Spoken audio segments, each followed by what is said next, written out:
If you want to build every major muscle with just 6 exercises, full body workouts are the way to go. They not only boost growth, but new research suggests they might also enhance fat loss by activating more total muscle per workout. 5 years ago, I shared a full body workout plan. But since then, new research and hands-on experience have shown me how to make it even better. Today, I'm bringing you the upgraded version. A full week of training packed into one video. The plan includes 3 workouts per week, with 6 key exercises in each session. I'll walk you through all 3 workouts, breaking down each exercise with science-backed tips. And the best part? You can try this entire routine for free on my brand new app. But more on that later. Let's dive into workout 1. So to kick off workout 1, we'll target the upper chest with the incline dumbbell press for 3 sets of 8 to 12 reps.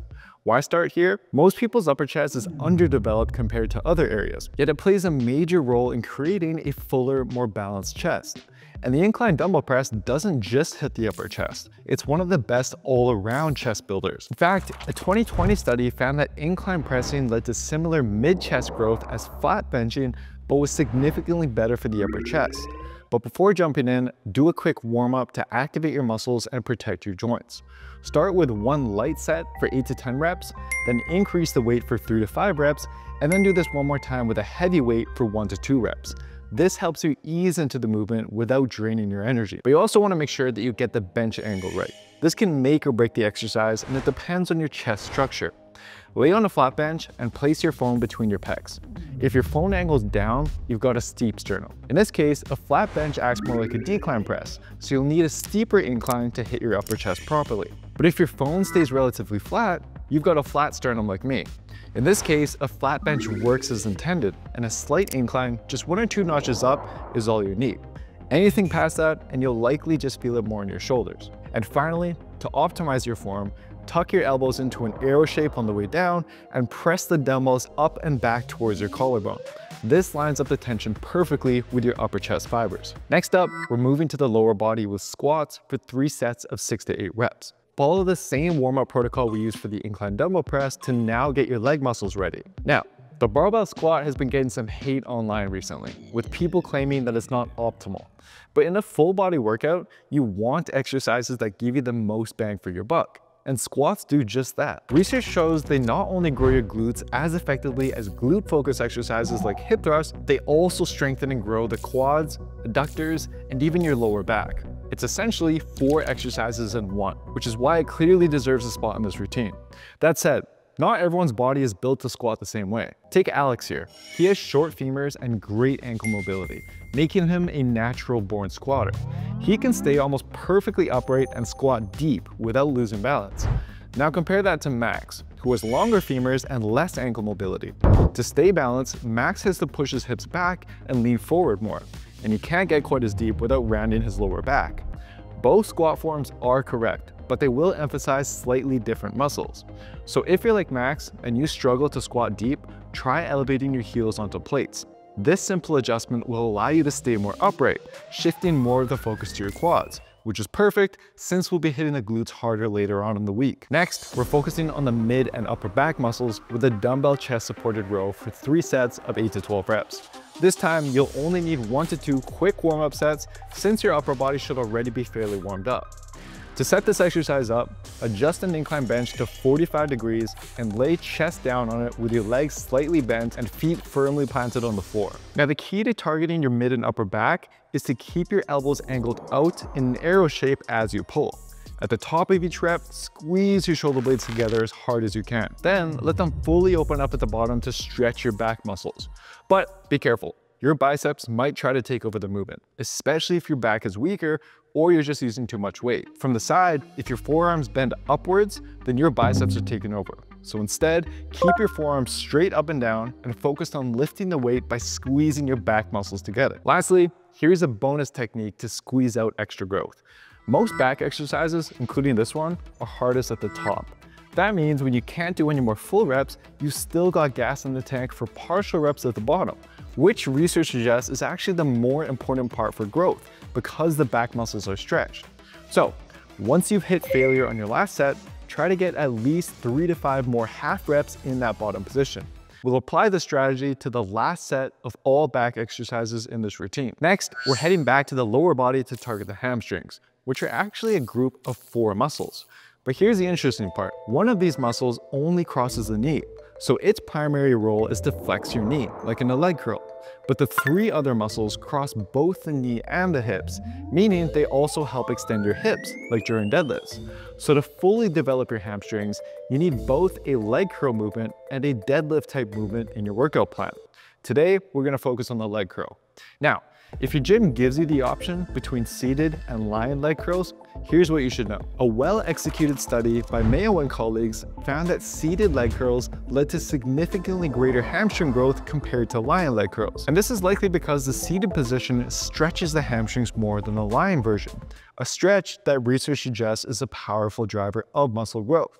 So, if I had to pick one, I'd go with seated leg curls. But if you only have access to a lying leg curl like me, or you simply prefer it, then it's still a fantastic option for building your hamstrings. But whichever version you do, here's a critical form tip. Many people feel their calves working more than their hamstrings during leg curls.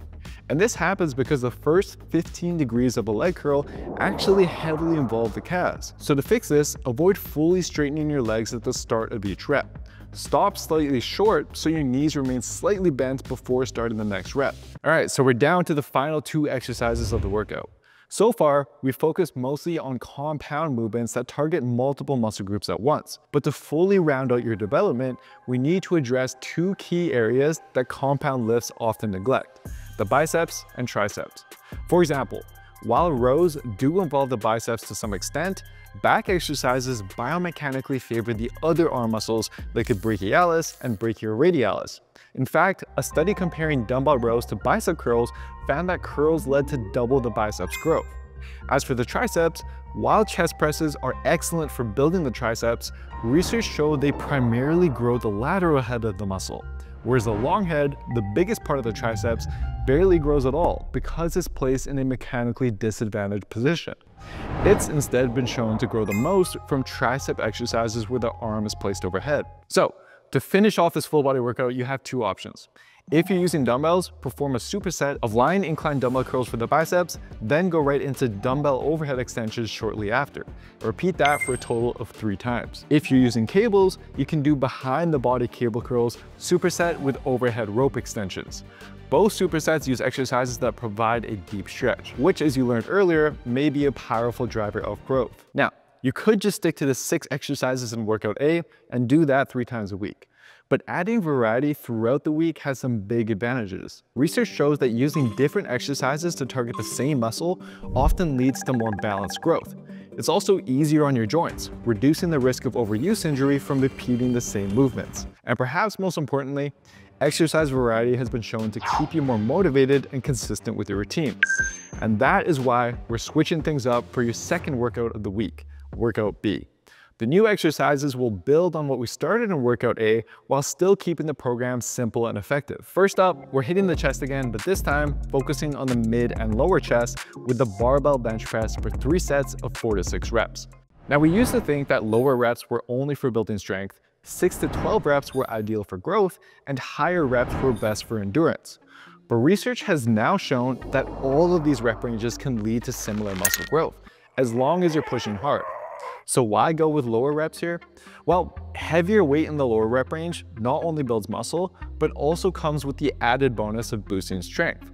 And for the bench press, going heavy can be a lot of fun, especially if you have a spotter to keep things safe. That said, if heavy benching bothers your shoulders, no worries. You can lighten the load and aim for higher reps, or just swap it out for the flat dumbbell press, which tends to be easier on the joints. Next up, we're working the hamstrings with Romanian deadlifts for 3 sets of 6 to 8 reps.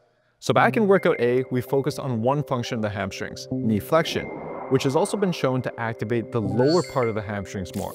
Romanian deadlifts, however, focus on the other main function, hip extension. This shift also seems to activate the upper hamstrings more, making it the perfect combo for overall development. But with this exercise, proper technique is key to avoid just overworking your lower back. Start with a shoulder width stance and grip the bar just outside your knees. Brace your core and then imagine a band around your hips pulling you back. This will naturally bend your torso towards the floor.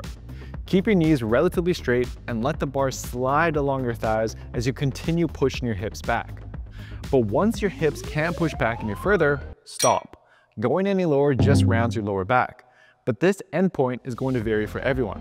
If you have longer arms, you're going to be able to get closer to the floor, but with shorter arms, you might stop just past your knees. Both are perfectly fine, so don't force it. And on the way up, drive your hips forward, then repeat for the next rep. Next up, lat pull downs for 3 sets of 8 to 12 reps. Despite the name, lat pull downs don't actually work your lats very well. The wider bar forces your elbows to flare out, engaging more of your upper and outer back muscles, which is perfectly fine. So don't be worried if you can't feel your lats that much, as we'll be focusing on them more in workout C. But for here, use a fairly wide grip, lean back slightly, and pull the bar towards your upper chest. And lastly, don't forget about the technique from workout A.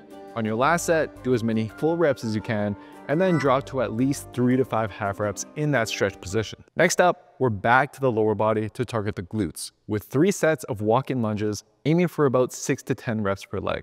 Now the secret to making this exercise glute focus is all in the setup. Take a wide step forward, keep your knee directly over your foot, and lean your torso forward slightly while keeping your back straight. This creates a deeper stretch in your glutes.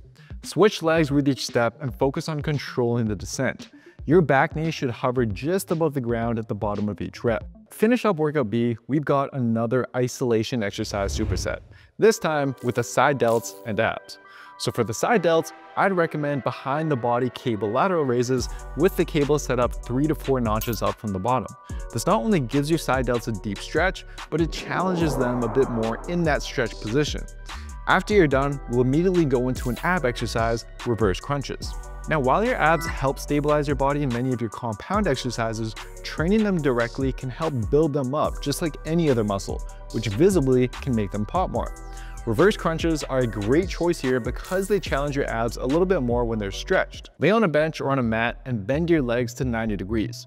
Then raise your hips by moving your knees towards your chest, focusing on curling your pelvis.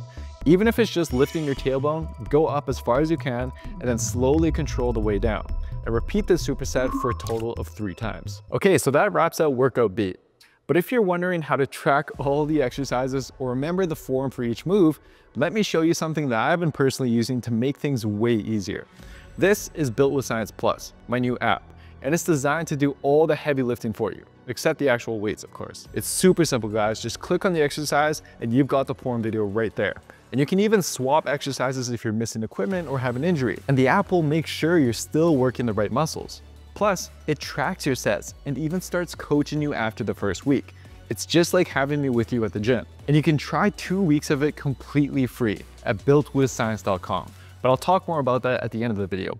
For now, let's move on to the final workout of the week, workout C. First up, we have the seated dumbbell shoulder press for 3 sets of 8 to 12 reps, which will mainly target the front part of your shoulders. I personally prefer dumbbells over barbells for this because they're easier on the joints. Plus, by setting the bench 1 to 2 notches down from fully upright, you'll reduce the demand on your shoulder mobility while still getting the most of the exercise. Lastly, as you press, to maximize shoulder activation, let your elbows flare out to the sides, but as you lower the dumbbells, tuck them slightly in front of your body. Okay, so far, we've emphasized almost every area of the back in the previous workouts, but there's one major part left, the lats. This is where the dumbbell row comes in, with 3 sets of 8 to 12 reps. Start by placing your same side hand and knee on a bench for support, while planting your other leg far out for stability. Next, the key to activating your lats is to keep your elbow tight to your side as you row, and focus on driving your elbow back towards your hips in a sweeping, arcing motion, almost like you're sweeping the floor with the weight. But to prevent your biceps from taking over, make sure your forearm stays vertical rather than curling the weight as you pull. And lastly, as you row, avoid rotating your torso to make the movement easier. Keep your back flat, pull until your elbow reaches your torso, and then control the weight back down. And of course, don't forget, on your last set, push past failure by doing as many half reps as you can in that bottom position. Next up, our first lower body exercise. 3 sets of 10 to 15 reps of hip thrusts. Now, hip thrusts have been shown to grow the glutes just as much as squats, and in one study, even led to almost double the glute growth when it was added to an existing leg workout. So, if you're somebody who sits most of the day, then this exercise is a must to prevent the dreaded flat butt syndrome. Ew. But you gotta do it right. And one big mistake is arching your back, which puts pressure on your lower back instead of the glutes. To fix this, brace your core as if someone's about to punch your stomach. Then squeeze your glutes hard. Think about holding a $100 bill between your cheeks. Don't let me steal it. At the top, your back should be flat and your glutes should be burning. But if I'm being honest guys, sometimes I just don't feel like going through all the effort to set up the hip thrust. So an effective swap are dumbbell step-ups on a bench or platform. But just like we did with walking lunges in workout B, lean forward slightly to target the glutes more and alternate your legs each step. So to finish off the quads for the week, we're doing 3 sets of 10 to 15 reps of leg extensions. Now, while pressing movements like squats are great for overall quad growth, research suggests they only really grow just 3 of the 4 quad muscles. The 4th muscle, the rectus femoris, because of its unique anatomy, is instead better grown with leg extensions, hence why I've added them to this routine. But if you want even more growth from this exercise, then if your machine lets you, lean back as you perform it. This stretches the rectus femoris and it's been shown to significantly boost growth compared to the normal version. Next up, we're working the chest with 3 sets of 10 to 15 reps of flies to complement the pressing we've done earlier in the week. Now, my preferred setup here is a seated cable fly with a pad or foam roller between my back and the bench to create a deeper stretch in the chest. Another option here is the pec deck, but the downside is it tends to be much harder in the squeeze. So to make up for it, just like we did with the back exercises throughout the week, at the end of your very last set, do as many half reps as you can in that all-important stretch position. All right, to finish off the week, we've got our final isolation superset, starting with calf raises. So your calves are made up of 2 muscles, and we used to think seated calf raises target one better while standing hits the other. But when researchers actually tested this, they found something surprising. Seated calf raises do grow that one muscle well, but standing calf raises grow it just as much, while also growing the other calf muscles significantly more. So to get more bang for your buck, standing calf raises are the way to go. And you can do these on the leg press machine, Smith machine, or single leg with a dumbbell on any platform. Anything where your legs stay straight. But here's the key guys, pause at the bottom of each rep for a deep stretch. For calves, this stretch is one of the most important drivers of growth. Once you're done, move straight into reverse cable flies to target the rear delts, a part of the shoulder that often gets overlooked. Set the cable slightly above shoulder height, grab the left cable with your right hand and the right cable with your left hand, and sweep your arms outward, and let your arms cross over at the start for a deeper stretch in the rear delts. Repeat this superset for a total of 3 sets to wrap up your week of training. All right, so here's the full plan. And if you're a member of my new app, Built with Science Plus, just open up the camera on your phone and scan this QR code to get this workout program for free. Our app members not only get access to new workouts every single time I release them, but with it, you can easily track your progress, instantly pull up form videos for each exercise, and even swap exercises for alternatives that target the same muscle. And the best part? After your first week, the app starts coaching you every workout, making sure you're progressing without overdoing it. Plus, it also includes a full nutrition plan with easy food tracking because, let's be real, that's where most of your results come from. It's just like having me as a coach in your pocket. So if you haven't joined yet, you can try 2 weeks of it for free, no strings attached. Just head to builtwithscience.com or click the link in the description box down below to get started. But now that you've got your workout plan and a way to stay on track with the app, give this video a watch next to learn how to properly use protein to maximize your muscle and fat loss results. Thanks so much for watching guys, hope you enjoyed this one and see you next time.